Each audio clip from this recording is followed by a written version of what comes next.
గతంలో ప్రభుత్వం ఏర్పడిన తర్వాత రైతులకు ఇచ్చిన మాట ప్రకారం రాష్ట్ర డిప్యూటీ సీఎం పవన్ కళ్యాణ్ ఈరోజు కర్ణాటక రాష్ట్రానికి వెళ్ళి అక్కడ ఉన్న 5 కుంకి ఏనుగులను ఆంధ్ర రాష్ట్రానికి తరలించేందుకు ఆ రాష్ట్ర ప్రభుత్వంతో ప్రత్యేక ఒప్పందం చేసుకున్నారు.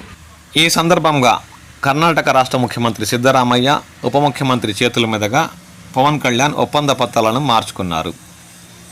గత కొద్ది సంవత్సరాలుగా ఆంధ్ర రాష్ట్రంలో అడవి ప్రాంతాల నుండి ఏనుగులు పంట పొలాలపై దాడులు చేస్తూ స్థానిక రైతులను కష్ట నష్టాలు పాలు చేస్తున్నాయి. వీటి బారి నుండి రైతులను కాపాడడానికి, కష్ట నష్టాలు పాలు కాకుండా చూసేందుకు రాష్ట్ర ప్రభుత్వం ఆధ్వర్యంలో 5 కుంకి ఏనుగులను కర్ణాటక రాష్ట్రం నుండి ఒప్పందం మేరకు ఈరోజు ఆంధ్రాకి తరలించారు. దీంతో స్థానిక రైతులకు కాస్త ఊరట లభించిందనే చెప్పాలి.